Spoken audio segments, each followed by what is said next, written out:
करके दूसरे दिन आने की तैयारी कर ली थी। तब मेरी फेक एमनीशिया वाली गर्लफ्रेंड मुझे कोल्ड फेस के साथ वार्निंग दे रही थी, प्लीज अपना सारा सामान पैक कर लो और जल्द से जल्द हमारे घर से निकल जाओ। मेरा बॉयफ्रेंड जल्दी ही यहाँ शिफ्ट होने वाला है और तुम्हें यहाँ देखकर वो जेलस फील करेगा। मैंने बिना सिर उठाए बस शांति से कहा ठीक है। उससे मुझ पर जरा भी डाउट नहीं हुआ और वो अपनी एक्टिंग कंटिन्यू करते हुए बोली, और हाँ प्लीज आगे से मेरे बॉयफ्रेंड होने का झूठा दावा मत करना। मेरे बॉयफ्रेंड लूसिनियन को यह जानकर बहुत दुख होगा। मैं एक पल के लिए रुका और फिर आज्ञाकारी बनकर सिर हिला दिया। मैंने उसे कोई एक्सप्लेनेशन नहीं दिया। इस बार मैं अपना नाम बदलकर विदेश पढ़ने जा रहा हूँ। अब मेरे दिल में उसके लिए को यह जानकर बहुत दुख होगा। मैं एक पल के लिए रुका और फिर आज्ञाकारी बनकर सिर हिला दिया। मैंने उसे कोई एक्सप्लेनेशन नहीं दिया। इस बार मैं अपना नाम बदलकर विदेश पढ़ने जा रहा हूँ। अब मेरे दिल में उसके लिए जरा भी लगाव नहीं बचेगा। वैसे भी उसे एक्टिंग करना पसंद है तो मैं भी उसके साथ एक्टिंग करूंगा। आखिरकार वो भी मुझसे छुटकारा पाना चाहती है तो बेहतर है कि हम दोबारा कभी ना मिले। नाम बदलने का प्रोसीजर पूरा करके जब मैं बाहर निकला तो रात हो चुकी थी। मैंने टैक्सी रोकी और अपने फोन पर फ्लाइट टिकट सर्च करने लगा। हालांकि नाम बदलने की एप्लीकेशन सबमिट हो चुकी थी लेकिन अप्रूवल में अभी भी 1 महीने का समय लगेगा। इसलिए मैंने सीधे अगले महीने की तारीख की मेलबोर्न की फ्लाइट बुक कर ली। फिर मैंने स्टडी अब्रॉड एजेंसी को ऑफर एक्सेप्ट करने का मैसेज भेज दिया। वो रात मेरे पिछले 1 महीने की किसी भी रात से ज्यादा सुकून भरी थी। अगली सुबह मैं उठा और ब्रेकफास्ट किया। फिर मैंने सू मेंग्याओ से जुड़ी अपनी सारी चीजें साफ कर दी। उसके दिए हुए गिफ्ट्स, हमारे कपल क्लोथ्स और स्टूडेंट लाइफ के दौरान दिए गए सारे लव लेटर्स मैंने डस्टबिन में फेंक दिए। मैं अभी इन सब में बिजी ही था कि अचानक एक लिमिटेड एडिशन स्पोर्ट्स कार सड़क के किनारे आकर रुकी। मैंने आवाज सुनकर पीछे मुड़कर देखा तो सू मेंग्याओ थी। वो एक आदमी का हाथ पकड़े हुए बड़े क्षण से गाड़ी से उतरी। मुझे देखकर भी उसने नजरें नहीं चुराई। मैं जानता था कि वो बिना किसी हिचकिचाहट के ऐसा इसलिए कर रही है क्योंकि उसे पूरा यकीन है कि मैं उसकी एमनीजिया वाली हालत में की गई हर गलती को माफ कर दूंगा। शुरुआत से ही सू मेंग्याओ ने मुझे अपना बॉयफ्रेंड मानने से इनकार कर दिया था। उसने लोगों से मेरा सारा सामान भी विला से बाहर निकलवा दिया था। मुझे लगा था कि मुझे अब सड़क पर रहना पड़ेगा। लेकिन तभी मेरे पड़ोस वाले मकान मालिक ने मुझे कांटेक्ट किया। उसने कहा कि वो विदेश जा रहा है और उसने मुझे सबसे कम प्राइस पर अपना घर रेंट पर दे दिया। उस समय मुझे लगा कि मेरी किस्मत अच्छी है, लेकिन अब समझ में आ रहा है कि यह सब भी उसी का रचा हुआ एक ड्रामा था। उसे डर था कि कहीं मैं सच में न चला जाऊं, इसलिए उसने मुझे रोकने के लिए यह तरीका अपनाया था। पिछले 1 महीने में मेरे साथ हुए इस धोखे को याद करके मुझे बस खुद पर हंसी आ रही थी। मुझे कोई परवाह नहीं थी कि आज वो कौन सा नया नाटक करने वाली है। मैंने मुड़कर आखिरी बॉक्स उठाया और उसे डस्टबिन में डाल दिया। तभी वहां से गुजर रही सू मेंग्याओ की नजर उन फेंकी हुई चीजों पर पड़ी और उसका चेहरा उतर गया। तुमने ये सारी चीजें क्यों फेंक दी? मैं उसकी तरफ एक ठंडी नजर से देखा और काम टोन में कहा, तुम्हारी तो याददाश्त चली गई थी ना, फिर तुम्हें ये सारी चीजें कैसे याद है? सू मेंग्याओ को तुरंत रियलाइज हुआ कि उसके मुंह से सच निकल गया है। उसने जल्दी से अपने फेशियल एक्सप्रेशंस बदले और अनजान बनने की एक्टिंग करते हुए बोली, मैं तो बस ऐसे ही पूछ रही थी, मुझे भला पुरानी बातें कैसे याद हो सकती हैं? अब तो मैं सिर्फ लूसिनियन को पसंद करती हूँ। आखिरकार जब नांजो में मेरा कार एक्सीडेंट हुआ था तो सिर्फ उसी ने मेरी देखभाल की थी। Car accident? यहाँ तक कि उसकी याददाश्त जाने का नाटक भी एक एक्टिंग है। कौन सा कार एक्सीडेंट? मेरे होठों पर एक हल्की सी मुस्कान आ गई। मैंने उस आदमी की तरफ देखा जिसने उसे भर रखा था। उसकी आंखों में एक अजीब सा घमंड था। ये एक नया चेहरा था। शायद लूसिनिया इन दिनों सू मेंग्याओ का सबसे फेवरेट टाइम पास था, इसीलिए वो उसे इतने शान से यहाँ लाई थी। मैं अब उससे कोई फालतू बात नहीं करना चाहता था। मैंने बस हाँ कहा और मुड़कर विला के अंदर चला गया। मुझे बिना पीछे मुड़े जाते देख सू मेंग्याओ की आंखें फटी की फटी रह गई। उसे लगा था कि किसी और को घर लाते देखकर मैं गुस्सा करूंगा या जेलस फील करूंगा, लेकिन मैं इतना शांत कैसे था? सू मेंग्याओ को लगा कि कुछ तो गड़बड़ है, लेकिन उसने मेरे पीछे आकर कोई एक्सप्लेनेशन नहीं दिया और मुझे दरवाजे के पीछे गायब होते हुए देखती रही। रात 8 बजे अचानक डोरबेल बजी। मैंने अपने हाथ से पैकिंग बैग नीचे रखा और दरवाजा खोलने गया। सामने वही आदमी था जिसे सू मेंग्याओ अभी अपने साथ लाई थी। उसने अपना हाथ उठाकर वेव किया। हालांकि उसके चेहरे पर एक स्माइल थी, लेकिन उसकी आंखों में कोई खुशी नहीं थी। हेलो, मेरा नाम लूसिनियन है। मैं कुछ दिनों के लिए अपनी गर्लफ्रेंड के घर पर रुकने वाला हूँ। चूंकि अब हम पड़ोसी हैं तो क्या हम अपना कॉन्टैक्ट नंबर एक्सचेंज कर सकते हैं? कोई जरूरत नहीं है। मैंने बिना कुछ सोचे उसे रिजेक्ट कर दिया और मुड़ने ही वाला था कि लूसिनियन ने मेरे हाथ से मेरा फोन छीन लिया। उसने जल्दी से रीचार्ट ओपन किया और खुद को फ्रेंड लिस्ट में ऐड कर लिया। मेरे गुस्से वाले चेहरे को देखकर उसने हंसते हुए फोन वापस कर दिया और बड़े ही हल्के टोन में बोला, हम दोस्त तो बन ही सकते हैं। आखिरकार हमें आगे भी मिलते जुलते रहना है। वैसे क्या तुम्हारे पास अम्ब्रेला है? जो हमने दिन में खरीदा था वो सब इस्तेमाल हो गए हैं। क्या तुम मुझे कुछ छाते उधार दे सकते हो? मेरा चेहरा थोड़ा पीला पड़ गया और फोन वापस लेते वक्त मेरे हाथ हल्के से कांप उठे। नहीं है मेरे पास। लेकिन लूसिनियन हार मानने वालों में से नहीं था। उसकी आंखों में मेरे लिए साफ मजाक था। हाँ, शायद मैंने गलत इंसान से पूछ लिया। मेंग्याओ ने तो तुम्हें छोड़ ही दिया है तो तुम्हारे पास छाता कैसे होगा? मुझे पता था कि वो जानबूझकर मुझे उकसा रहा है। मैं उससे बात नहीं करना चाहता था, इसलिए मैंने दरवाजा बंद करने के लिए हैंडल खींचा। तभी लूसिनियन ने दरवाजे का हैंडल पकड़ा और जानबूझकर जमीन पर गिर गया। उसकी आंखें तुरंत लाल हो गई। भैया, मुझे पता है कि आप मुझे देखना नहीं चाहते। मैं तो बस थोड़ा सा मसाला मांगने आया था ताकि मैं मेंग्याओ के लिए रात का खाना बना सकूं। अगर आप नहीं देना चाहते तो मत दीजिए, लेकिन आपने मुझ पर हाथ क्यों उठाया? लूसिनियन की इस अचानक की गई एक्टिंग को देखकर मेरा दिल जोर से धड़क उठा। इससे पहले कि मैं कुछ समझ पाता, मुझे नहीं पता सू मेंग्याओ कब सीढ़ियों से भागते हुए आई और उसने तुरंत उसे अपने पास सहारा देकर खड़ा कर लिया। उसने मेरी तरफ बड़ी ही ठंडी आंखों से देखा। उसके टोन में लूसिनियन के लिए गहरी चिंता थी। तुम्हारी लूसिनियन से कोई दुश्मनी नहीं है, फिर तुम बिना किसी बात के इतना तमाशा क्यों कर रहे हो? अब वो मेरा बॉयफ्रेंड है, प्लीज उसके साथ तमीज से पेश आओ। इतना कहकर उसने मेरे चेहरे के एक्सप्रेशन की तरफ देखा भी नहीं और उसे पकड़कर सीधे वहां से चली गई। उसकी हर एक बात मेरे कानों में गूंज रही थी और अनजाने में ही मेरी मुट्ठियां कस गईं। मैं उन्हें अंधेरे में गायब होते हुए घूरता रहा। मैंने बिना किसी एक्सप्रेशन के अपना हाथ उठाया और दरवाजा जोर से बंद कर दिया। आधी रात के समय बेडसाइड टेबल पर रखा मेरा फोन वाइब्रेट होने लगा। नींद से जागते हुए मैंने बिना सोचे समझे कॉल रिसीव कर लिया।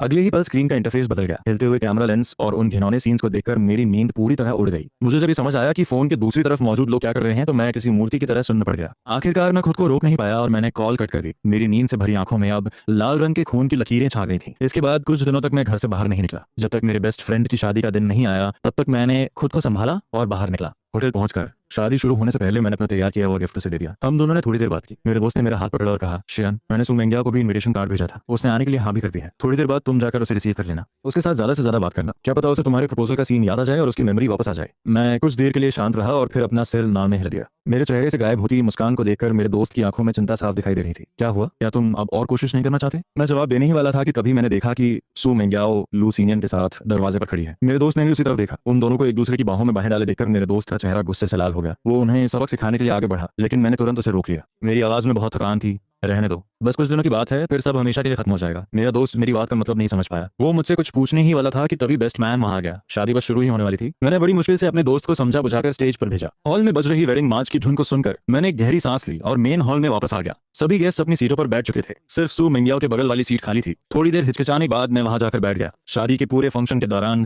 लू सीनियन लगातार सू मेंगियाओ से चिपका रहा। वो उसे खाना परोसने की जिद कर रहा था और सू मेंगियाओ उसकी हर बात मान रही थी। कभी वो उसके लिए ड्रिंक डालती तो कभी उसका सूप फूंक कर ठंडा करती। वो उसका बहुत ज्यादा ख्याल रख रही थी। यहाँ तक कि जब लू सीनियन ने अपनी झूठी मिठाई उसे खिलाई तो उसने बिना किसी हिचकिचाहट के उसे पूरा खा लिया। उन दोनों को इतने करीब देखकर मैंने अपनी नजरें फेर ली और स्टेज के सेंटर की तरफ देखने लगा। मुझसे कुछ खाया नहीं जा रहा था, इसलिए मैंने अपनी चॉपस्टिक्स को हाथ भी नहीं लगाया। बगल में बैठी मेरे दोस्त की माँ ने मुझे कुछ खाना परोस दिया और ज्यादा खाने के लिए कहा। मैं आंटी की बात को टालना नहीं चाहता था, इसलिए मैंने एक डम्पलिंग उठा लिया। लेकिन तभी बगल में बैठी सू मेंगियाओ ने ये देखा और सीधे अपना हाथ आगे बढ़ाकर वो डम्पलिंग मेरे हाथ से छीन लिया। तुम्हें अपनी जान प्यारी नहीं है क्या? ये सी फूड की फीलिंग वाला है, तुम्हें इससे एलर्जी है, तुम इसे नहीं खा सकते। जमीन पर गिरकर लुढ़कते हुए डम्पलिंग को देखकर मैंने अपना सिर उठाया और उसे गहराई से देखा। सू मेंगियाओ को तब जाकर अपनी गलती का एहसास हुआ। उसने बड़ी अजीब सी शक्ल बनाते हुए 2 लाइन की एक्सप्लेनेशन दी। घर में काम करने वाली आंटी कभी सी फूड नहीं खरीदती, मैंने उन्हें कई बार बोलते हुए सुना है। इतना कहने के बाद उसने मेरे चेहरे की तरफ देखने की हिम्मत नहीं की और मुड़कर बैठ गई। लू सीनियन उसके कान के पास आया और पता नहीं उसने क्या कहा कि सू मेंगियाओ ने अपने हाथ का सामान नीचे रख दिया और उसे खींचते हुए वहां से ले गई। मुझे इस बात से कोई फर्क नहीं पड़ता था कि वो लोग कहाँ गए हैं। बुके टॉस की रस्म खत्म होने के बाद मैं वॉशरूम जाने के लिए उठा। जैसे ही मैं दरवाजे तक पहुंचा मुझे अंदर से कुछ अजीब सी आवाजें सुनाई दी। मेरे कदम वहीं रुक गए और मेरी सांसें थम गईं। कुछ मिनटों की शांति के बाद सबसे अंदर वाले क्यूबिकल से एक बहुत ही सॉफ्ट मेल आवाज आई। तुम इतनी वाइल्ड कैसे हो सकती हो? शादी में आई हो और ऐसे कपड़े पहनकर, क्या तुम्हें पसंद नहीं है? इस सवाल के बाद एक हल्की सी हंसी गूंजी। बेशक मुझे पसंद है। मैंने अपना सिर उठाया और ऊपर लगे साइन बोर्ड को देखा। मेरी उंगलियां मेरी हथेली में गहराई तक गिर चुकी थीं। कॉरिडोर में लगातार कदमों की आवाजें आ रही थीं।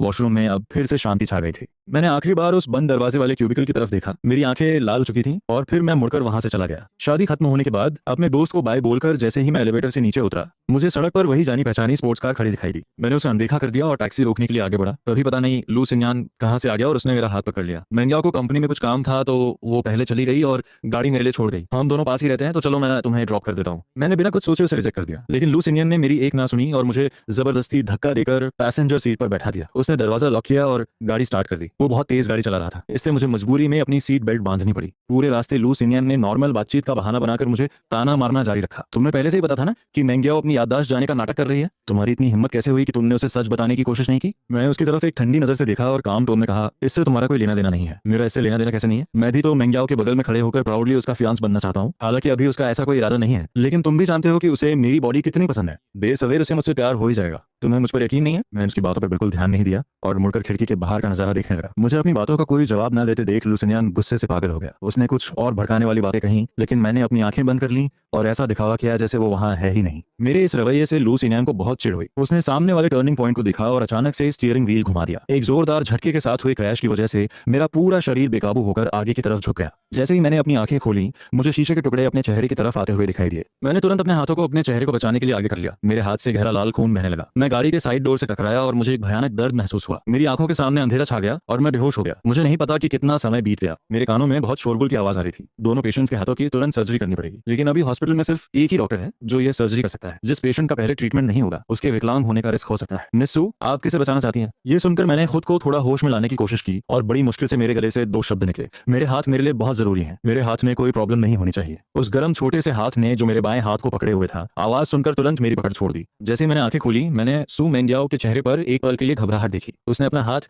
लू सिन्यान के कंधे पर रखा और भारी आवाज में बोली, पहले लू सिन्यान को बचाओ। मुझे नहीं पता कितना समय और बीत गया। अंधेरे में लगातार डूबते हुए आखिरकार मुझे थोड़ा होश आया। शायद ये एनेस्थीसिया का असर था कि मैं अपनी आंखें नहीं खोल पा रहा था, लेकिन मुझे अपने आसपास कुछ हलचल सुनाई दे रही थी। 2 लोग आपस में बात कर रहे थे और उनकी आवाज बहुत जानी पहचानी लग रही थी। मेंगियाओ दीदी, तुमने इतना बड़ा तमाशा खड़ा कर दिया, अब तुम इसे कैसे संभालोगी? गुशियान के लिए उसके हाथ उसकी अपनी जान से भी ज्यादा प्यारे हैं और तुमने पहले लू सिनियान को बचाने का फैसला किया। क्या तुम गु शियान को मार डालना चाहती हो? मैं भला शियान को क्यों मारना चाहूंगी? वो तो बस इत्तेफाक था कि वो उस वक्त होश में आ गया। अगर मैं पहले उसे बचाने के लिए मान जाती तो मेरे फेक एमनीशिया का नाटक सबके सामने जाता। बस 20 दिन और बाकी है, मैं बस कुछ दिन और मुझे करना चाहती थी। मैं शियान को कुछ नहीं होने दूंगी, ये कोई छोटी बात नहीं है। क्या तुमने डॉक्टर की बात नहीं सुनी? अगर गु शियान को ऑपरेशन थिएटर ले जाने में 1 मिनट की भी देरी हो जाती तो उसके हाथ हमेशा के लिए बर्बाद हो जाते। अगर उसे होश आ गया और उसे सच पता चल गया तो तुम्हारे और उसके बीच कोई चांस नहीं बचेगा। मेरी बात सुनकर मेरा हाथ पकड़े हुए इंसान को शायद बहुत घबराहट हो रही थी, क्योंकि उसके हाथों में पसीना आ गया था। कुछ मिनटों के बाद उसने मेरे माथे पर एक किस किया और पूरे कॉन्फिडेंस के साथ बोली, उसे कभी पता नहीं चलेगा, मैंने सब कुछ प्लान कर लिया है। बस 23 दिन और फिर डॉक्टर कह देंगे कि मेरी मेमोरी वापस आ गई है, तब सब कुछ पहले जैसा हो जाएगा। एक लंबी आह के बाद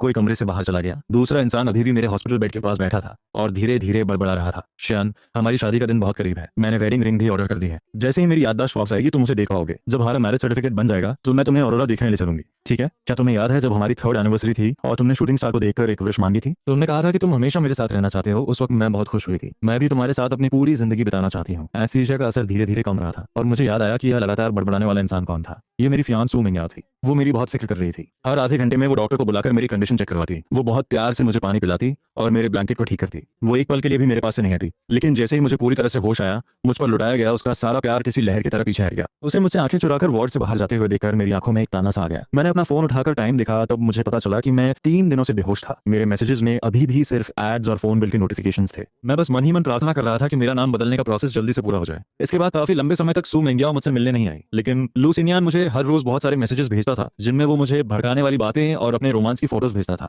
मैंने उनमें से एक भी मैसेज ओपन नहीं किया और सीधा डीएनडी मोड पर सेट कर दिया। कुछ दिनों बाद मेरा हॉस्पिटल से डिस्चार्ज हो गया। जैसे ही मैं हॉस्पिटल के गेट पर पहुंचा, मेरी मुलाकात यूनिवर्सिटी की एक सीनियर से हुई जो कभी मुझे पसंद करती थी। हम दोनों ने थोड़ी देर बातचीत की। मैं अभी उससे खुशी खुशी बात कर ही रहा था कि पता नहीं सू मिंग्याओ कहां से आ गई और उसने मेरा हाथ खींच लिया। उसका चेहरा गुस्से से लाल हो रहा था। उसने मेरी तरफ बड़ी ही शक वाली नजरों से देखा और जलन भरे टोन में बोली, तुम्हें उसके इतने करीब जाने की परमिशन किसने दी? मैंने अपना हाथ छुड़ाया और उसे एक ताना मारते हुए कहा, क्या तुम्हारी याददाश्त नहीं चली गई थी? क्या तुमने मुझे अपने बॉयफ्रेंड मानने से इनकार नहीं कर दिया था? मुझे जिससे बात करनी होगी मैं करूंगा, तुम्हें मुझे कंट्रोल करने का कोई हक नहीं है। इतना कहकर मुझे कोई परवाह नहीं थी कि उसका क्या रिएक्शन होगा। मैंने टैक्सी रोकी और वहां से चला गया। मेरे शब्दों ने सू मिंग्याओ को पूरी तरह से चुप करा दिया था। वो मुझे जाते हुए देखने के अलावा कुछ नहीं कर सकी। कुछ समय तक रेस्ट करने के बाद मैं धीरे धीरे रिकवर होने लगा। खाली समय में मैंने अपने खर्चों का हिसाब लगाया तो पता चला कि मुझे पैसों की जरूरत है। तभी मेरे एक पुराने कस्टमर ने मुझे एक बड़े क्लाइंट से मिलवाया। मैं वैसे भी फ्री था तो मैंने वो प्रोजेक्ट ले लिया, लेकिन जब मैं लोकेशन पर पहुंचा तो मुझे पता चला कि वो एक बर्थडे पार्टी थी। सू मिंग्याओ को लू सिनियान का हाथ पकड़े हुए देखकर मैं पूरी तरह से हैरान रह गया। मेरे दिल में कुछ बुरा होने का एहसास होने का, लेकिन मैं एडवांस पेमेंट ले चुका था, इसलिए मुझे अपनी फीलिंग्स को दबाकर अपना कैमरा निकालना पड़ा। मुझे देखकर लू सिनियान ने तुरंत अपनी टाई ठीक की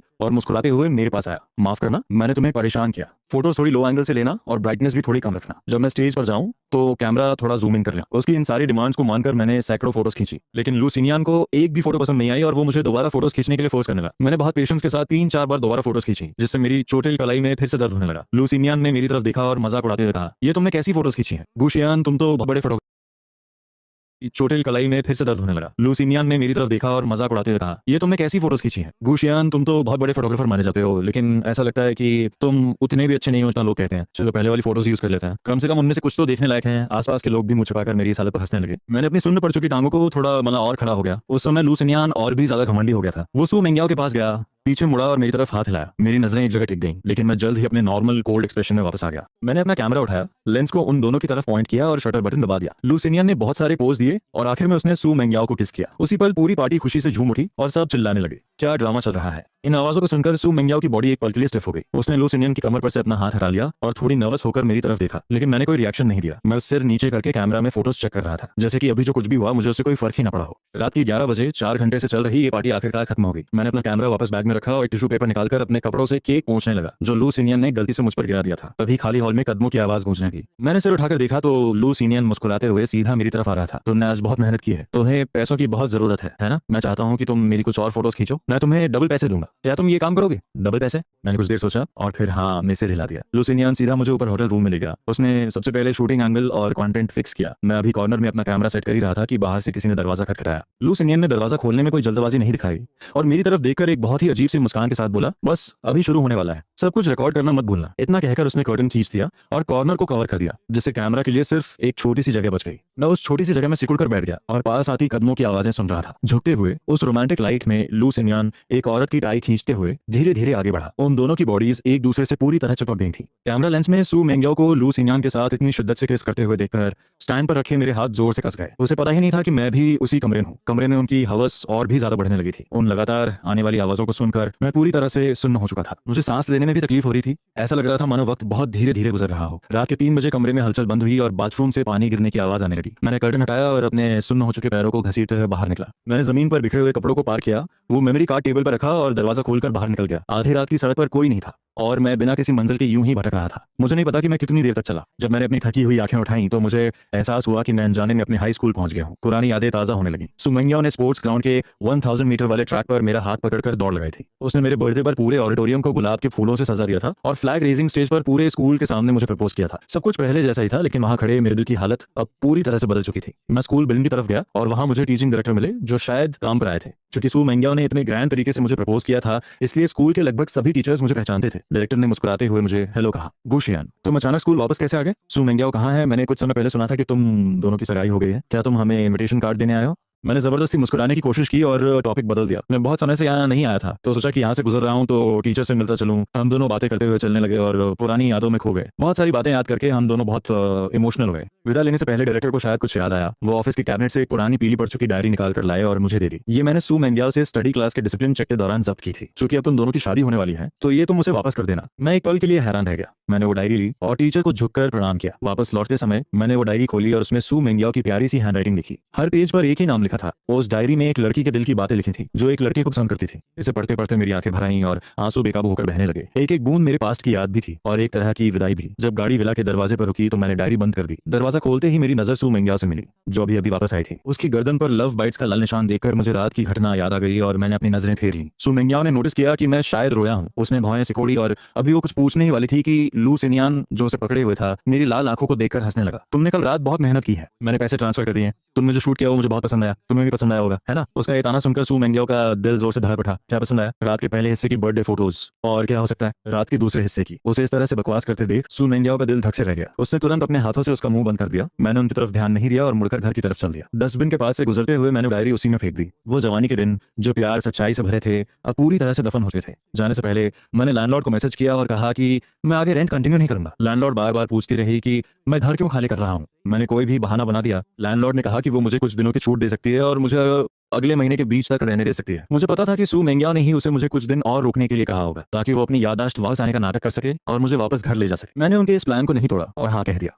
जाने से 3 दिन पहले मुझे एक अननोन नंबर से कॉल आया। मिस्टर गू बोल रहे हैं? हेलो, मैं हिल्टन होटल का मैनेजर हूँ। वही होटल जहाँ आपने अपनी एंगेजमेंट पार्टी की थी। बात यह है कि आपकी फियांसे ने पहले ही हमारे मेन हॉल को बुक कर लिया था। सुना है कि परसों यहाँ शादी की पार्टी होने वाली है, लेकिन हम पिछले कुछ दिनों से उनसे कांटेक्ट नहीं कर पा रहे हैं। कुछ डिटेल्स कंफर्म करनी है। क्या आप आकर हमसे बात कर सकते हैं? मैं मना करने ही वाला था, लेकिन परसों सुनकर मेरी पलकें झपक गई। 1 जनवरी वही दिन था जब सू मेंगियाओ ने अपनी याददाश्त वापस आने का नाटक करने का प्लान बनाया था और वही मेरा भी यहाँ से जाने का दिन था। मैंने मान लिया और टैक्सी लेकर वहाँ पहुंच गया। हॉल में घुसते ही वहाँ की डेकोरेशन देखकर मैं पूरी तरह से शांत हो गया। फूलों से लेकर शोपीसेस तक सब कुछ वैसा ही था जैसा सू मेंगियाओ ने मुझे प्रपोज करते वक्त सजाया था। वहाँ खड़े होकर मुझे समझ नहीं आ रहा था कि मैं पास्ट में हूँ या प्रेजेंट में। जो मैनेजर मेरे साथ अंदर आया था वो मुझे कुछ बताने ही वाला था कि तभी उसे कॉल आ गया और वो थोड़ी देर के लिए चला गया। मैं अकेला ही सेकंड फ्लोर की तरफ चला गया। मुझे याद आने लगा कि कैसे सू मेंगियाओ ने हाथों में फूल लेकर मुझे गले लगाया था और जिंदगी भर सिर्फ मुझसे प्यार करने का वादा किया था। उस वक्त मैं अपनी आने वाली शादीशुदा जिंदगी को लेकर बहुत एक्साइटेड था। इसने सोचा था कि सिर्फ 3 महीने बाद सब कुछ धुएं की तरह गायब हो जाएगा और कुछ भी नहीं बचेगा। मैं इन ख्यालों में खोया ही हुआ था कि अचानक दरवाजा खुला। एक लंबे गाउन में सू मेंगियाओ फूलों का गुलदस्ता लिए अंदर आई। उसके पीछे चल रहे लू सिनियन ने यह खूबसूरत नजारा देखकर हैरानी से आ भरी। उसकी आंखों में एक उम्मीद चमक उठी। मेंगियाओ, तुम मुझे यहाँ क्यों लाई हो? सू मेंगियाओ ने चुटकी बजाई। उसका चेहरा खुशी से खिल उठा। ये वही जगह है जहाँ मैंने और शियान ने अपनी एंगेजमेंट पार्टी थी। परसों मैं अपने कुछ दोस्तों को शियान को यहाँ लाने के लिए कहने वाली हूँ। तब मैं ये नाटक करूंगी कि मुझे पुरानी बातें याद आ गई हैं और मेरी मेमोरी वापस आ गई है। मैं आज तुम्हें यहाँ इसलिए लाई हूँ ताकि हम पहले से रिहर्सल कर सकें। तुम बस शियान का रोल प्ले करो और देखो कि कहीं कोई कमी तो नहीं है। इतना कहकर उसने लू सिनियन को स्टेज के बीच में धकेल दिया और वो दोनों एक्टिंग करने लगे। एक बड़े से खंबे ने मुझे पूरी तरह से छुपा रखा था। मैं शांति से उन दोनों की सच्ची एक्टिंग देख रहा था और मेरी आंखों में एक चमक आ गई। मुझे मानना पड़ेगा कि सू मेंगियाओ में एक्टिंग का बहुत टैलेंट है। अगर मुझे इस सब के बारे में कुछ भी पता नहीं होता और मैं 3 दिन बाद यहाँ आता तो शायद मैं सच में उसके धोखे का शिकार हो जाता। शुक्र है कि मेरी किस्मत इतनी भी खराब नहीं थी। नीचे चल रही रिहर्सल अब माफी मांगने वाले स्टेज पर पहुंच चुकी थी। लू सिनियन नीचे झुका और उसने सू मेंगियाओ को किस किया। जो माहौल पहले रोमांटिक था वो अब अजीब होने का था। 2.5 मिनट के बाद लू सिनियन ने सू मेंगियाओ को गले लगाते हुए धीरे से कहा, अगर उसके पास वापस जाने के बाद तुम्हें सेटिस्फैक्शन न मिले तो तुम मुझे कभी भी कॉन्टैक्ट कर सकती हो। ये सुनकर सू मेंगियाओ की आंखों में एक अजीब सी नफरत दिखी और उसने पूरे कॉन्फिडेंस के साथ कहा, अब कोई आगे नहीं होगा। 3 दिन बाद सब कुछ खत्म हो जाएगा। मैं सिर्फ गू शियान की होकर रहूंगी, समझे? मैंने अपनी पलकें झुकाई और अपनी आंखों के ताने को छुपा लिया। मेरे दिल ने उसे जवाब दिया, बहुत बहुत अफसोस की बात है सुमन गयो, लेकिन अब मुझे तुम्हारी जरूरत नहीं है। यहाँ से जाने से 2 दिन पहले मुझे मैसेज मिला कि मेरा नाम बदलने का प्रोसीजर पूरा हो गया है। मैं घर से निकला और अपना नया आईडी कार्ड और पासपोर्ट ले आया। जब मैं घर पहुंचा तो शाम हो चुकी थी। सिर उठाते ही मैंने सू मेंगियाओ को दरवाजे पर मेरा इंतजार करते देखा। ऐसा लग रहा था कि वो मेरे वापस आने का ही इंतजार कर रही थी। मुझे देखकर उसकी आंखों में एक अजीब सी चमक आ गई। उसने झिझकते हुए पूछा, तुम कहाँ गए थे? मैंने अपनी चाबी से दरवाजा खोला और बहुत शांति से बोला, क्या कोई काम था? सू मेंगियाओ ने अपना हाथ अपनी जेब में डाला और ऐसे एक्टिंग करने लगी जैसे कुछ हुआ ही ना हो। कुछ नहीं, बस वेदर फोरकास्ट बता रहा था कि कल बहुत तेज बारिश होगी। अगर कोई जरूरी काम ना हो तो बाहर मत निकलना। वो साफ डर रही थी कि कहीं मैं कल गायब ना हो जाऊं, लेकिन फिर भी उसने कितना बकवास बहाना बनाया। मुझे बहुत हंसी आ रही थी, लेकिन मैंने खुद को रोक लिया। मैंने बस हाँ में सिर हिलाया। मुझे पता है, मेरे इस केयर फ्री एक्सप्रेशन को देखकर सू मेंगियाओ को अंदर ही अंदर थोड़ी घबराहट हुई। उसे लग रहा था कि मेरा बिहेवियर आजकल थोड़ा अजीब हो गया है, लेकिन उसे समझ नहीं आ रहा था कि आखिर गड़बड़ क्या है। जाने वाले दिन मैं बहुत जल्दी उठ गया। दोपहर 2 बजे की फ्लाइट को ध्यान में रखते हुए मैंने अपना बचा हुआ सारा सामान फेंक दिया। उस खाली कमरे को देखकर, जिसमें सिर्फ 2 लगेज बैग्स बचे थे, मैंने एक लंबी राहत की सांस ली। सुबह के 11 बजे डोर बेल बजी। मैंने दरवाजा खोला और जरा सी जगह बनाई तो देखा कि बाहर सो मेंगियाओ के कुछ बेस्ट फ्रेंड्स खड़े थे। गुशियान, हमें पता है कि तुम मेंगियाओ की बीमारी की वजह से इन दिनों बहुत परेशान हो और तुम्हारा किसी चीज में मन नहीं लग रहा है। डॉक्टर ने कुछ दिन पहले बताया था कि वो आजकल टाइम पर दवाइयां ले रही है और उसकी कंडीशन धीरे धीरे सुधर रही है। तुम परेशान मत हो। हाँ, हम भी यही चाहते हैं कि मेंगियाओ दीदी की याददाश्त जल्दी वापस आ जाए। हर कोई तुम दोनों की शादी का इंतजार कर रहा है। आज तुम दोनों की 7th एनिवर्सरी है। हमने तुम्हारे लिए एक छोटा सा सरप्राइज प्लान किया है। मैं शांति से उनकी पहले से तैयार की गई स्क्रिप्ट सुनता रहा और फिर बड़े आराम से पूछा, कैसा सरप्राइज? तुम्हारे साथ चलो, तुम्हें खुद पता चल जाएगा। मैं अभी जवाब देने ही वाला था कि उनमें से एक का फोन बजा था। 1 मिनट बाद उनका प्लान बदल गया। गुशियान, एक छोटी सी प्रॉब्लम हो गई है। सरप्राइज के लिए थोड़ा वेट करना पड़ेगा। तुम अपना काम खत्म कर लो, हम तुम्हें रात में ले आएंगे। इतना कहकर वो सब बारिश में ही वहां से चले गए। उनकी गाड़ी को बारिश में गायब होते देखकर मैं पीछे मुड़ा और लगेज नीचे ले आया। 10 मिनट बाद दरवाजे पर टैक्सी आकर थी। ड्राइवर ने मेरा लगेज रखा और हम निकल गए। मैंने विला को छोड़ दिया। जब मैं पड़ोस के घर के दरवाजे पर खड़ी गाड़ी के पास से गुजरा तो मुझे अंदर से कुछ अजीब सी आवाजें सुनाई दी। मैंने मुड़कर उस स्पोर्ट्स कार को देखा जो तेजी से हिल रही थी। मेरा दिल भारी हो गया और मैंने जल्दी से पैसेंजर सीट की तरफ कदम बढ़ाए। शाम के 5 बज रहे थे। पूरे दिन बारिश होने के बाद अब आखिरकार मौसम साफ हो गया था। पूरी तरह से सेटिस्फाइड सू मेंगियाओ ने गाड़ी का दरवाजा खोला और बाहर की तरफ हाथ हिलाया, इशारा करते हुए लू सिनियान को गाड़ी से उतरने के लिए कहा, जो अभी भी अपने बटन बंद कर रहा था। उसने मुंह बनाते हुए उसे घूरा किस करने के लिए नीचे झुका। स्क्रीन पर टाइम देखते हुए सू मेंगियाओ ने अपना सिर घुमा लिया और उसे अवॉइड किया। उसने बहुत ही सुस्त आवाज में कहा, रुक जाओ। सू मेंगियाओ ने उसकी बात काटते हुए एक बॉसी टोन में कहा, शुरुआत से ही मैंने तुम्हें बता दिया था कि हम सिर्फ 2 महीने का एक गेम खेल रहे हैं। अब टाइम खत्म हो चुका है, तुम्हें यहाँ से जाना होगा। उसका ये कोल्ड रवैया देखकर लू सिनियन को ना चाहते हुए भी गाड़ी से उतरना पड़ा। सू मेंगियाओ ने गाड़ी का शीशा खोला और एक्सेलरेटर दबा दिया। हवा ने गाड़ी के अंदर की सारी हवस को उड़ा दिया। नेविगेशन स्क्रीन पर कम होती दूरी को देखकर उसके चेहरे पर एक हल्की सी मुस्कान आ गई। गाड़ी हिल्टन होटल के बाहर रुकने के बाद वो मेन हॉल की तरफ जाने के बजाय सीधा ऊपर चली गई। दोपहर के इस ड्रामा की वजह से उसके कपड़े बहुत सिकुड़ गए थे। उसे उन्हें ठीक करने की जरूरत थी। बाथरूम में जाने से पहले उसने अपनी सहेलियों को फोन किया और उन्हें कुछ इंस्ट्रक्शंस दिए। दूसरी तरफ के लोग एक साथ हंसने लगे। मेंगियाओ दीदी, आप चिंता मत करो, सुबह गुशियान ने आने के लिए हाँ कर दी थी। हमसे लेने के लिए रास्ते में ही है। हाँ, आपको तो ये सोचना चाहिए कि आपको बाद में एक्टिंग कैसे करनी है। ये कोई आसान काम नहीं है। तुम लोगों ने 2 महीने से एक्टिंग की है और जरा सी भी गड़बड़ नहीं हुई। तुम किस बात से डर रही हो? गुशियान मेंगियाओ दीदी से बहुत प्यार करता है, वो पक्का शक नहीं करेगा। सू मेंगियाओ उनकी ये फालतू बातें नहीं सुनना चाहती थी। उसने हंसते हुए उन्हें कुछ सुनाया और फोन सोफा पर फेंक दिया। आधे घंटे बाद जब वो अपने बाल पोंछते हुए बाहर आई तो उसने देखा कि उसका फोन लगातार बज रहा है। उसने स्क्रीन ऑन की और 20 से ज्यादा मिस्ड कॉल्स देखकर उसकी धड़कनें तेज हो गई। अपनी घबराहट को दबाते हुए उसने कॉल रिसीव किया। इतनी बार फोन क्यों कर रही हो? क्या हुआ? मेंगियाओ दीदी, हम 10 मिनट से ज्यादा टाइम से विला का दरवाजा खटखटा रहे हैं। गुशियान बाहर नहीं आया। वो मैसेजेस का रिप्लाई नहीं दे रहा है और उसका फोन भी स्विच ऑफ है। अब हम क्या करें? वो कांटेक्ट में ही नहीं है। सू मेंगियाओ ने अपनी भौहें सिकोड़ी। उसका सारा अच्छा मूड खराब हो गया था। शायद वो सो गया होगा। तुम लोग मेरे घर जाओ, पापा से स्पेयर की लो और अंदर जाकर देखो। सहेलियों ने हाँ में जवाब दिया। सू मेंगियाओ ने अपना सिर दबाया और साफ कपड़े पहनते हुए रात के प्लान के बारे में सोचने लगी। तैयार होने के बाद वो अपना सामान लेकर नीचे गई। होटल मैनेजर ने उसे देखते ही गर्मजोशी से उसका स्वागत किया। मिस सू, कृपया डेकोरेशन देख लीजिए। अगर कुछ पसंद नहीं आया तो हम तुरंत चेंज कर देंगे। सू मेंगियाओ ने एक नजर डाली और संतुष्ट होकर सिर हिलाया। बुरा नहीं है। तारीफ सुनकर मैनेजर की खुशी का ठिकाना नहीं रहा। मिस सू, मुझे खुशी है कि आपको ये पसंद आया। सच कहूं तो इसे बिल्कुल वैसा ही सजाने के लिए आपके फियांस को भी धन्यवाद देना चाहिए। कुछ दिन पहले मैं कुछ चीजों की पोजीशन भूल गया था तो मैंने उन्हें यहाँ बुला लिया था। फियांक, ये शब्द सुनकर सू मेंगियाओ के चेहरे के एक्सप्रेशंस गायब हो गए। उसने घूरते हुए गुस्से से पूछा, तुम्हें किसने उसे कांटेक्ट करने की परमिशन दी? ये उसके लिए एक सरप्राइज था। क्या तुम्हें नहीं पता था? उसे गुस्सा होते देख मैनेजर डर गया और हकलाते हुए बोला, मैं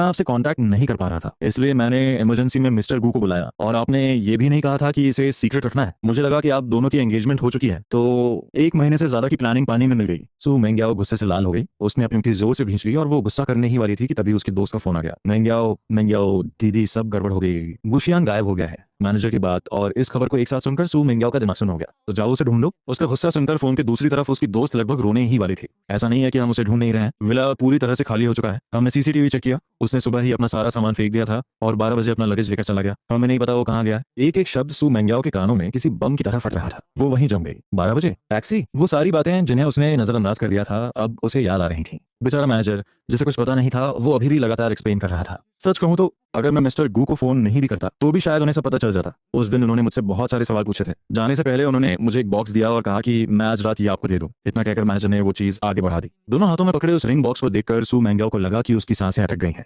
कांपते हुए हाथों से उसने उसे खोला और अंदर वो चमकती हुई एंगेजमेंट रिंग देखी। उसके बगल में एक पिंक बटन भी रखा था। वो उस बटन को एकटक घूरती रही। तभी उसे याद आया कि 3 दिन पहले होटल से निकलते वक्त लू सिनियन ने कंप्लेन की थी, अगली बार जरा आराम से, तुमने मेरी शर्ट के सारे बटन तोड़ दिए। सू मेंग्याओ के शरीर का सारा खून जैसे जम गया था। उसने मैनेजर का कॉलर पकड़ लिया। उसकी आंखें खून की तरह लाल हो चुकी थीं और गुस्से से बड़ी हो गई थी। कब की बात है? तीन दिन पहले मिस्टर। वो दोपहर 2 बजे आए थे और 5 बजे यहाँ से गए। ये जवाब सुनकर सू मेंग्याओ पूरी तरह से टूट गई। उसने वो अंगूठी ली और पागलों की तरह अपनी गाड़ी की तरफ भागी। उसने 10 से ज्यादा रेड लाइट्स तोड़ी और पागलों की तरह गाड़ी चलाते हुए 10 मिनट के अंदर घर पहुंच गई। पड़ोस का विला पूरी तरह रोशन था और वो सीधे अंदर घुस गई। उसकी सहेलियां पूरा घर छान मार रही थी, लेकिन उन्हें गुशियान से जुड़ी कोई चीज नहीं मिली। उसे आता देख सब उसके पास आ गए। मेंग्याओ दीदी, हमें एक बाल तक नहीं मिला। सच में नहीं पता कि गुशियान कहाँ चला गया। मैंने भी पता लगवाया है। पिछले 1 महीने में जिंगबे से जाने वाले पैसेंजर्स की लिस्ट में गुशियान का नाम नहीं है। एक के बाद एक आती इन बुरी खबरों ने सू मेंग्याओ को पूरी तरह से निराश कर दिया। उसने घबराते हुए अपना फोन निकाला और मुझे कॉल किया, लेकिन उसे सिर्फ फोन स्विच ऑफ है की कोल्ड आवाज सुनाई दी। जो मैसेजेस उसने भेजे थे वो सब रिजेक्ट हो गए थे और उन पर लाल रंग का एक्सक्लेमेशन मार्क आ गया था। ये देखकर उसे चक्कर आने लगे। उसकी सहेलियों ने उसे कभी इस तरह से कंट्रोल खोते हुए नहीं देखा था। सब उसे समझाने की कोशिश करने लगे। मिन्या दीदी, खुद को संभालो, वो अभी कुछ ही देर पहले गया है। हम उसे अभी भी ढूंढ सकते हैं। हाँ, हम उसके फोन की लोकेशन ट्रैक करके उसे ढूंढ लेंगे। ये आइडिया सुनकर सू मेंग्याओ को थोड़ा होश आया। उसने तुरंत अपने सेक्रेटरी को मैसेज किया और उसे सब कुछ पता लगाने को कहा। 1 घंटा, जो सालों जैसा लग रहा था, उसके बाद सेक्रेटरी का मैसेज आया, बॉस, गुशियान का फोन बस स्टेशन के डस्टबिन में मिला है। हमने स्टेशन पर आने जाने वाले यात्रियों की लिस्ट की जांच शुरू कर दी है। ये कोई अच्छी खबर नहीं थी, लेकिन बिल्कुल कोई सुराग न होने से तो बेहतर था। सू मेंग्याओ एक जगह बैठ नहीं पा रही थी। अपनी सहेलियों की बातें न मानते हुए वो सीधे बस स्टेशन चली गई। वहां पहुंचते ही सेक्रेटरी ने उसे साफ किया हुआ फोन दे दिया। उसने पासवर्ड डालकर उसे अनलॉक किया तो देखा कि सारे सोशल मीडिया अकाउंट्स डिलीट हो चुके थे। कॉन्टैक्ट्स भी पूरी तरह से खाली थे। सिर्फ एक नाम बचा था, लू सिनियन। इस नाम को देखते ही सू मेंग्याओ को ठंडे पसीने आने लगे। उसने खुद को बहुत समझाया और फिर हिम्मत करके उस पर क्लिक किया। सबसे लेटेस्ट मैसेज आज दोपहर लू सिनियन की तरफ से भेजा गया एक वीडियो था। वीडियो का बैकग्राउंड देखकर सू मेंग्याओ समझ गई कि वीडियो में क्या है। उसकी हिम्मत नहीं हुई कि वो उसे प्ले करे। उसने स्क्रीन को ऊपर स्क्रॉल किया। हर दिन भेजे गए 3-4 वीडियोस के साथ कुछ मैसेजेस भी थे। अनजान बनने का नाटक करना बहुत मुश्किल है ना? गुशियान, तुम्हारे साथ इतना बड़ा मजाक हो रहा है और तुम फिर भी इसे बर्दाश्त कर रहे हो। तुम्हारी फियांस में इतनी हवस है और तुम इतने ठंडे हो। अगर तुम दोनों सच में शादी कर भी लो तो मुझे लगता है कि 3 महीने में तुम्हारा डिवोर्स हो जाएगा। क्या तुम सच में उससे शादी करना चाहते हो? 1 जनवरी से लेकर 30 दिसंबर तक पूरा चैट ऐसी ही भड़काने वाली बातों से भरा था। सू मेंग्याओ का गुस्सा 7वें आसमान पर पहुंच चुका था। उसके दिमाग में सिर्फ एक ही बात चल रही थी, लू सिनियन को सबक सिखाना है। वो तेजी से गाड़ी चलाते हुए घर लौटी। जैसे ही वो गाड़ी से उतरी, उसने दरवाजे पर रखा हुआ लगेज देखा। लू सिनियन नौकरों को सामान उठाने का ऑर्डर दे रहा था। उसे वापस आता देख वो तुरंत उसके पास आ गया। तुम वापस आ गई? क्या तुम मेरे बिना नहीं रह सकती? अगर ऐसा है तो मुझे किस करो और मैं यहीं रुक जाऊंगा। सामने उस खूबसूरत चेहरे को देखकर सू मेंग्याओ खुद को रोक नहीं पाई। उसने अपना हाथ उठाया और पूरी ताकत से उसके चेहरे पर एक जोरदार थप्पड़ मारा। चटाक की आवाज के साथ लू सिनियन जमीन पर गिर पड़ा। उसका गोरा चेहरा लाल हो गया और सूज गया। उसने अपनी आंखों में अविश्वास के साथ ऊपर देखा। मेंग्याओ, तुमने मुझे क्यों मारा? सू मेंग्याओ इतने गुस्से में थी कि वो कुछ बोल भी नहीं पा रही थी। उसने फोन उसके ऊपर फेंक दिया। उसकी आंखों में एक खतरनाक चमक थी। लू सिनियन ने फोन उठाया और स्क्रीन देखते ही उसके रोंगटे खड़े हो गए। वो कांपने लगा। एक ही पल में उसके दिमाग में कई बातें दौड़ गईं। वो घबराते हुए सफाई देने लगा। मेंग्याओ, मैं एक्सप्लेन कर सकता हूँ। सच तो ये है कि गुशियान, उसे पहले से ही पता था कि तुम अपनी याददाश्त खोने का नाटक कर रही हो। मैं बस तुमसे बहुत प्यार करता हूँ, इसलिए मुझसे गलती हो गई। इस वक्त सू मेंग्याओ के लिए ये बातें आग में घी डालने जैसी थी। उसका अपने गुस्से पर कोई कंट्रोल नहीं रहा। उसने बॉडीगार्ड्स को उसे उठाने का ऑर्डर दिया और उसका गला जोर से पकड़ लिया। सांस न ले पाने की वजह से लू सिनियन बुरी तरह तड़पने लगा। उसका चेहरा लाल से नीला पड़ने लगा और फिर धीरे धीरे पर्पल हो गया। उसकी आंखों में निराशा छा गई और वो बाहर आने लगी। ऐसा लग रहा था कि उसकी जान निकलने वाली है। जब लू सिनियन को लगा कि वो सच में दम घुटने से मर जाएगा, तभी सू मेंग्याओ की कुछ दोस्त आ गई। ये सब देखकर उनके चेहरे का रंग उड़ गया। उन्होंने तुरंत आगे बढ़कर उसे बचाया।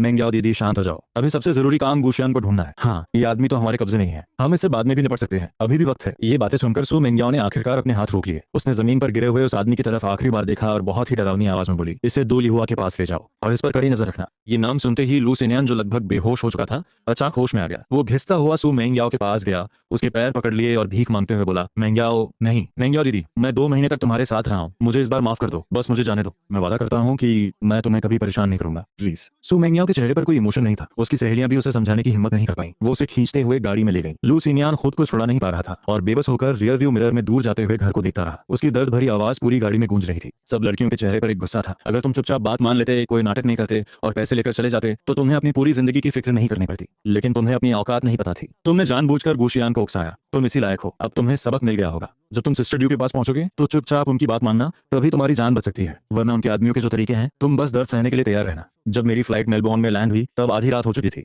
मैंने पहले से बुक किए हुए होटल में एक रात आराम किया। अगले दिन मैं अपना लगेज लेकर उस अपार्टमेंट में गया जो मैंने पहले से अरेंज कर रखा था। अगले कुछ दिनों में मैंने रोजमर्रा की जरूरत का बहुत सारा सामान खरीदा। वो खाली कमरा धीरे धीरे भर गया। मैं अपना सामान पैक कर रहा था और साथ ही अपने रूममेट से कॉन्टैक्ट में था जो कुछ दिनों बाद आने वाला था। धीरे धीरे मैं यहाँ की जिंदगी में ढल गया। चूंकि मुझे खाना बनाना अच्छा आता था इसलिए मैं बहुत जल्दी इंटरनेशनल स्टूडेंट्स के ग्रुप में शामिल हो गया और पड़ोस के 2 लड़कों के साथ मेरी अच्छी दोस्ती हो गई। वो मुझे अपने साथ शॉपिंग पर ले जाते, आसपास के रेस्टोरेंट्स के बारे में बताते और लोकल टूरिस्ट स्पॉट्स घुमाते। कुछ ही दिनों में मेरी अच्छी फोटोग्राफी स्किल्स को मेरे नए दोस्तों ने भी पसंद किया और मैं लोकल फोटोग्राफी क्लब का हिस्सा बन गया। मेलबर्न आए हुए मुझे 10 दिन हो गए थे और मैंने अपना पहला फोटोग्राफी प्रोजेक्ट पूरा कर लिया था। मैंने अपने अकाउंट में आए $300 को देखा और मुझे बहुत सेटिस्फैक्शन हुआ। अगली सुबह मेरा नया रूममेट जाओयू भी आ गया। बहुत जल्द वो मेरा एक अच्छा दोस्त बन गया। समय बीतता गया और यूनिवर्सिटी खुलने का समय आ गया। यूनिवर्सिटी शुरू होने से एक दिन पहले मैंने खुद खाना बनाया और अपने नए दोस्तों को डिनर पर बुलाया। 1 महीने तक साथ रहने के बाद हम सबके बीच अच्छी बॉन्डिंग हो गई थी। कुछ ड्रिंक्स के बाद सब एक दूसरे के साथ गॉसिप करने लगे। पता नहीं किसने शुरुआत की लेकिन सब अपनी एक्स गर्लफ्रेंड्स के बारे में शिकायत करने लगे। जाओयू ने हंसते हुए यूं ही पूछ लिया। सबने अपनी कहानी बता दी। चियान भैया, क्या आपका कोई सीक्रेट है जो आप हमारे साथ शेयर करना चाहोगे? मेरे चेहरे की मुस्कान गायब हो गई। जब बाकी लड़कों ने अपनी एक्स गर्लफ्रेंड्स के धोखा देने की कहानियां बताई तो मैंने उन्हें मजाक के तौर पर लिया था,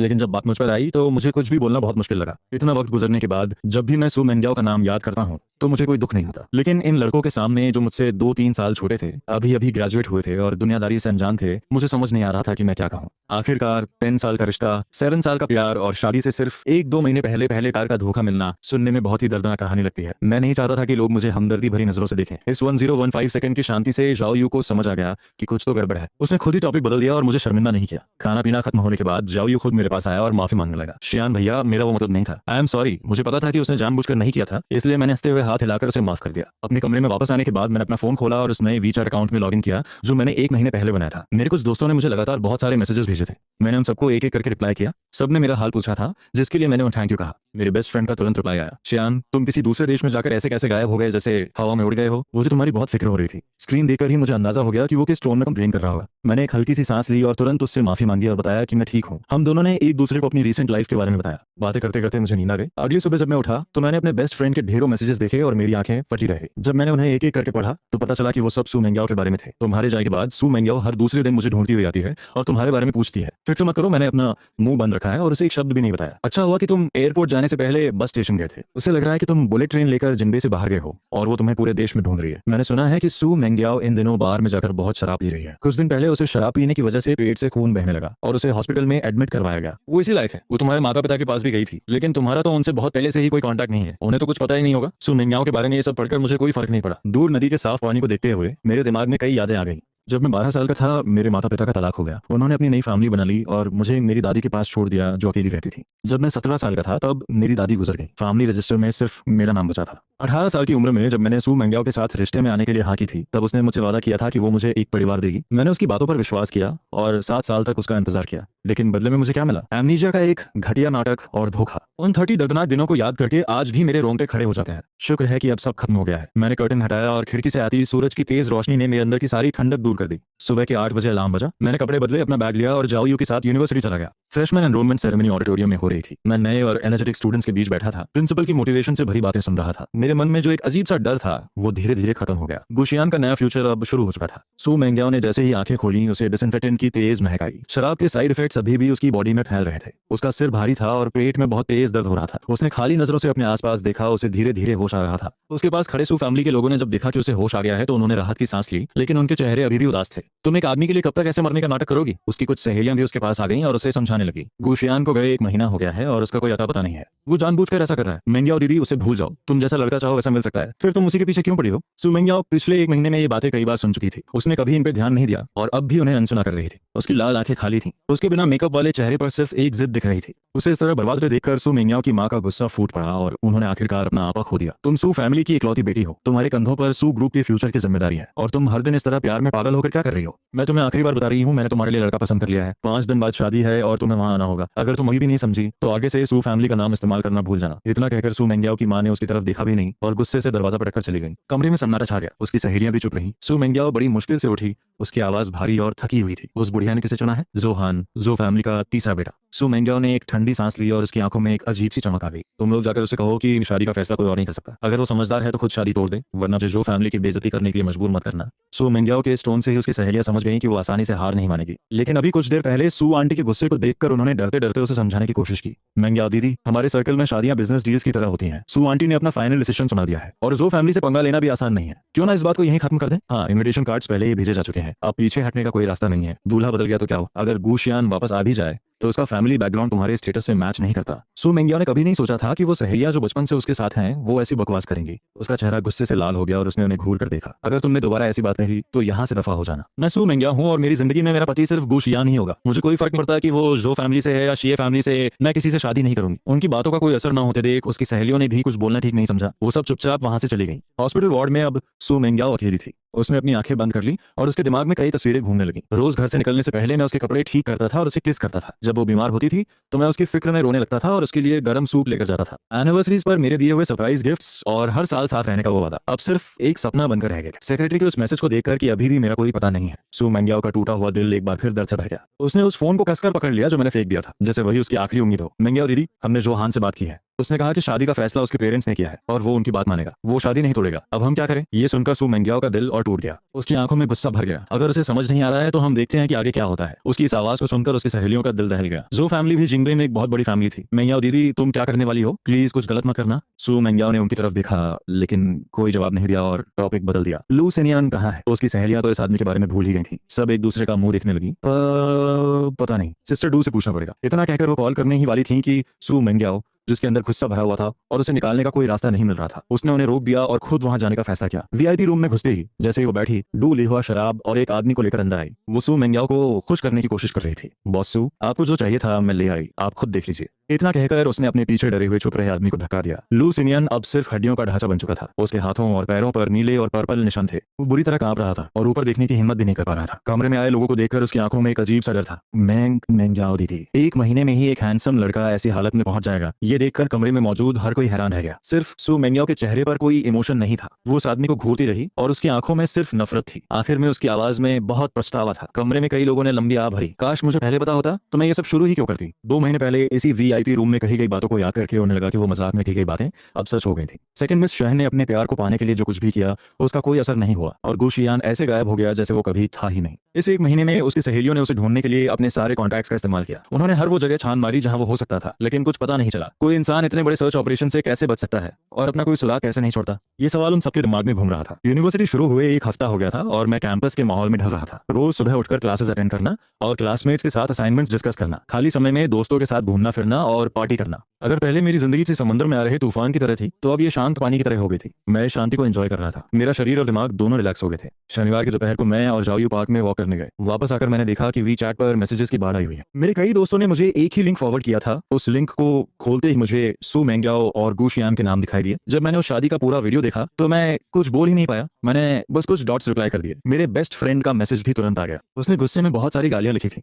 सू मेंग्याओ जैसी धोखेबाज लड़की को अब एक सच्चे प्यार करने वाले की तरह दिखाया जा रहा है। ये सब किसे बेवकूफ बना रहे हैं। अगर मुझे तुम्हारे पकड़े जाने का डर ना होता तो मैं खुद जाकर इस घटिया लड़की का असली चेहरा सबके सामने ले आता और उसे दिखाता कि वो अंदर से कितनी खोखली है। वो कह रही थी कि वो सिर्फ तुमसे शादी करेगी। सच में मुझे तो हंसी आ रही है। क्या वो भूल गई कि उसने तुम्हें घर से कैसे निकाला था और कह रही है कि वो तुम्हें ढूंढ लेगी। उसे दफा हो जाना चाहिए। उसका वापस आना तुम्हारे लिए एक बहुत बड़ी मुसीबत होगी। ये सब शिकायतें देखकर मुझे याद आया कि सुबह मुझे कुछ अजीब क्यों लग रहा था। तो ये वो शादी थी जिसे मैंने छोड़ दिया था। ये सोचकर मुझे हंसी आ गई। जाओयू ने भी मुझे हंसते हुए देखा तो वो भी मजाक में शामिल हो गया। शान भैया, क्या हुआ, किस बात पर हंस रहे हो। मैंने हाथ हिलाते हुए कहा, कुछ नहीं, मेरा दोस्त मुझे कुछ बता रहा था। वीवो पर जो ट्रेंडिंग न्यूज है ना, वो दुल्हन जिसने अपनी शादी में इतना ड्रामा किया। जाओयू को थोड़ा थोड़ा याद आ रहा था तो उसने ऐसे ही पूछ लिया। फिर उसने रीबो खोला। रिफ्रेश करते ही उसे एक नई पोस्ट दिखी। उस दुल्हन के बॉयफ्रेंड की फोटो मिल गई है जिसने उसे प्रपोज किया था। उसने फोटो जूम की और वो मुझे दिखाने ही वाला था कि उस पुरानी आईडी फोटो को देखकर वो चौंक गया। वो उस फोटो को काफी देर तक घूरता रहा और फिर उसने मेरी तरफ देखा। मुझे लगा कि वो मुझे देख रहा है तो मैं सिर उठाकर उसकी तरफ देखा। क्या हुआ। थोड़ा हिचकिचाने के बाद जाओयू ने सच बताने का फैसला किया। शियान भैया, लोकल मीडिया ने उस लड़के की फोटो ढूंढ निकाली है जिसे वो दुल्हन प्रपोज कर रही थी। वो बिल्कुल आपके जैसा दिखता है। क्या आप उसे जानते हैं। मेरी चेहरे की मुस्कान गायब हो गई। अब मुझे समझ आया कि सू मेंग्याओ ने इतना बड़ा तमाशा क्यों किया था। वो सिर्फ मुझे ढूंढना चाहती थी। मेरे दिल में एक अजीब सी फीलिंग आई। मैंने जयू के हाथ में फोन स्क्रीन देखी और भौहें सिकोड़ी। ये मेरे हाई स्कूल की आईडी फोटो थी। पता नहीं ये किसने लीक कर दी। हालांकि ये 7-8 साल पुरानी फोटो थी और मैं अब थोड़ा बदल गया था, लेकिन कोई भी देखकर पहचान सकता था कि ये मैं ही हूँ, वरना जायू मुझसे ये सवाल नहीं पूछता। कमरे में थोड़ी देर के लिए सन्नाटा छा गया। मैंने कुछ देर सोचा और फिर सच बोलने का फैसला किया। हाँ, ये मैं ही हूँ। सू मेंग्याओ मेरी एक्स गर्लफ्रेंड है। ब्रेकअप के बाद मैंने अपना नाम बदला और विदेश आ गया। ये सब सुनकर जायू की आंखें फटी रह गईं। वो हैरानी से बोला, अगर अगर ब्रेकअप हो गया था तो उसने ये सब नाटक क्यों किया? इससे तो तुम्हारी जिंदगी पर बहुत बुरा असर पड़ेगा। मैंने धीरे से सिर हिलाया और कहा, हाँ थोड़ी परेशानी तो होगी, लेकिन मैं अब विदेश में हूँ तो शायद इतनी दिक्कत नहीं होगी। जायू का चेहरा थोड़ा सीरियस हो गया। ऐसा लग रहा है कि उसने जानबूझकर इतना बड़ा तमाशा किया है ताकि वो तुम्हें ढूंढ सके। न्यूज़ काफी फैल गई है, हो सकता है यूनिवर्सिटी में कोई तुम्हें पहचान ले, तो तुम क्या करोगे? यही बात मुझे भी सता रही थी, लेकिन जायू को मेरे लिए परेशान देखकर मैं मुस्कुराया और बोला, कुछ नहीं होगा। उसे नहीं पता कि मैंने अपना नाम बदल लिया है। उसे मेरे विदेश आने के बारे में भी कुछ नहीं पता। अगर ज्यादा जरूरत पड़ी तो मैं बाहर निकलते समय मास्क पहन लूंगा और खुद को अच्छे से कवर कर लूंगा। हाँ, यही करना पड़ेगा। जायू ने उदास मन से सिर हिलाया और अपनी एक टोपी निकालकर मुझे दी। बाहर जाते वक्त इसे पहन लेना, ये तुम्हें छुपाने में भी मदद करेगी और धूप से भी बचाएगी। मैंने वो टोपी ली और माहौल को थोड़ा हल्का करने के लिए मजाक में कहा, वो बस एक एक्स गर्लफ्रेंड ही तो है, इतना डरने की जरूरत नहीं है। सू मेंग्याओ इतने बड़े इवेंट में पागलों की तरह बिहेव कर रही है, साफ दिख रहा है कि वो नॉर्मल नहीं है। मैंने हाल ही में ऐसी बहुत सी न्यूज देखी हैं जिनमें लोग प्यार में धोखा खाने के बाद अपने एक्स बॉयफ्रेंड्स या एक्स हस्बैंड से बदला लेते हैं। शियान भैया, मुझे सच में डर लग रहा है कि कहीं वो तुम्हें कोई नुकसान न पहुंचाए। सिर्फ 1 महीने पहले मिले अपने इस छोटे भाई को मेरी इतनी चिंता करते देख मेरा दिल पिघल गया। मैंने उसका हाथ पकड़ा और कहा, हम 7 साल तक साथ थे। हालांकि उसने मेरे साथ बहुत बुरा किया है, लेकिन मुझे नहीं लगता कि वो इतनी पागल होगी। फिक्र मत करो। हालांकि मैं ये सब हंसते हुए कह रहा था, लेकिन जाओयू को याद आया कि कुछ दिन पहले जब हम एक्स गर्लफ्रेंड्स के बारे में बात कर रहे थे तो मैं कैसे चुप हो गया था। उसे अंदाजा हो गया था कि इस रिश्ते ने मुझे कितना गहरा घाव दिया है। उसे समझ नहीं आ रहा था कि वो मुझे कैसे दिलासा दे। वो सिर्फ इतना ही कह पाया, सब ठीक हो जाएगा। चियान भैया, तुम अब उस दलदल से बाहर निकल चुके हो, बस आगे बढ़ो। उसकी आंखों में वो कॉन्फिडेंस देखकर मेरे अंदर की घबराहट कम हो गई। हाँ, वो 30 दिन का बुरा सपना अब खत्म हो गया है। अब डरने की क्या बात है। शादी के अगले दिन सू फैमिली ने अनाउंस किया कि सू मेंग्याओ को सू ग्रुप के सारे काम से हटा दिया गया है, और जो फैमिली ने भी अनाउंस किया कि वो सू फैमिली के साथ अपने 3 प्रोजेक्ट्स कैंसिल कर रहे हैं। मेरे गायब होने के 50 दिन बाद भी सू मेंग्याओ को मेरे बारे में कोई खबर नहीं थी। इंटरनेट पर उसके बारे में बहुत सी बातें हुई थी, लेकिन सब हमारे पास के बारे में थी। किसी ने भी ये नहीं बताया कि मैं कहाँ हूँ। सू मेंग्याओ का मुझे ढूंढने का जो कॉन्फिडेंस था वो वक्त के साथ खत्म होता जा रहा था। उसे उस खाली विला में जाने से डर लगने लगा था और वो अपने सेक्रेटरी के मैसेजेस भी नहीं पढ़ना चाहती थी। यहाँ तक कि अब गुशियान का नाम सुनते ही वो गुस्सा हो जाती थी। सू फैमिली ने उसके सारे कार्ड्स ब्लॉक कर दिए थे। अब वो पहले की तरह पैसे नहीं उड़ा सकती थी। उसकी सहेलियों ने भी उम्मीद छोड़ दी थी और उसे सब भूल जाने को कह रही थी। अपनी फैमिली से माफी मांग लो। अपनी 24 साल की जिंदगी में सू मेंग्याओ ने पहली बार ऐसी हार का सामना किया था। वो हर दिन शराब पीती और नशे में चीजें तोड़ती। वो मेरा नाम लेकर रोती और पछताती, लेकिन शराब सिर्फ कुछ देर के लिए ही उसे सुकून देती थी। जब वो होश में आती तो उसे फिर से उसी कड़वी सच्चाई का सामना करना पड़ता। इस सब से गुजरते हुए वो पहले जैसी कॉन्फिडेंट और खुश नहीं रही। न्यू ईयर्स ईव के दिन सू मेंग्याओ बार में अकेली बैठकर शराब पी रही थी। उसने अपने पिता के कई कॉल्स रिजेक्ट कर दिए और आखिर में फोन स्विच ऑफ कर दिया। आधी रात को जब वो नशे में धुत होकर घर पहुंची तो उसे मेरी याद आने लगी। हर साल न्यू ईयर्स ईव पर अपने घर में डिनर करने के बाद वो विला आती थी। मैं उसके लिए बहुत अच्छा खाना बनाता था और हम साथ में नया साल मनाते थे। हम दोनों सोफा पर बैठकर बाहर पटाखों को देखते थे और हमेशा साथ रहने का वादा करते थे। आज भी बाहर पटाखे फूट रहे हैं, लेकिन उसके आसपास कोई नहीं है, सिर्फ शराब की खाली बोतलें पड़ी हैं। खिड़की से बाहर देखते हुए सू मेंग्याओ को बहुत अकेलापन महसूस हो रहा था। 12 बजते ही उसने अपना फोन उठाया और मुझे हैप्पी न्यू ईयर का मैसेज भेजा। डिंग डोंग, टेबल पर रखा उसका फोन बजा। उसने मेरा फोन उठाया और उस लाल नोटिफिकेशन पर क्लिक किया जिस पर उसने खुद को मैसेज भेजा था। इस जानी पहचानी फोटो और मैसेज को देखकर सू मेंग्याओ को लगा कि उसका दर्द थोड़ा कम हो गया है। अब वो सिर्फ खुद के बनाए हुए इन झूठे मैसेजेस से ही दिल को तसल्ली दे सकती थी। लेकिन तभी किसी ने उसे मेरे बारे में एक खबर दी। उसकी एक सहेली जो मेलबर्न में पढ़ रही थी, उसने बताया कि उसने यूनिवर्सिटी में किसी को देखा है जो बिल्कुल गू शियान जैसा दिखता है। ये खबर सुनकर सू मेंग्याओ में जैसे जान आ गई। उसने तुरंत मेलबर्न की फ्लाइट बुक की और जाने के लिए तैयार हो गई, लेकिन उसकी सहेलियों ने उसे रोक लिया। मेंग्याओ दीदी, वो इंसान मिल गया है, वो कहीं भागेगा नहीं। अभी लूसिनियन का मामला ज्यादा जरूरी है, जब तक वो सॉल्व नहीं होगा गुशियान तुम्हें कैसे माफ करेगा। ये सुनकर सू मेंग्याओ की खुशी गायब हो गई। उसने खुद को संभाला। उसकी सहेलियां उसे कई आइडियाज दे रही थी, लेकिन उसे कोई भी सही नहीं लगा। आखिर में उसने खुद ही इस मामले को सॉल्व करने का फैसला किया। सू मेंग्याओ सीधे हॉस्पिटल गई। उसने लू सिनियान को हमेशा के लिए रास्ते से हटाने का फैसला कर लिया था। आधे घंटे बाद लू सिनियान को मौत के मुंह में देखकर उसने बॉडीगार्ड्स को बाहर भेज दिया। वो चाहती थी कि लू सिनियान तड़प तड़प कर मरे। सू मेंग्याओ खड़ी हुई और अपने हाथों से खून साफ करने लगी, जैसे कुछ हुआ ही न हो। खून साफ करने के बाद सू मेंग्याओ ने अपनी घड़ी देखी और बाहर जाने के लिए मुड़ी। जैसे ही उसने कदम बढ़ाया उसके पैर में बहुत तेज दर्द हुआ।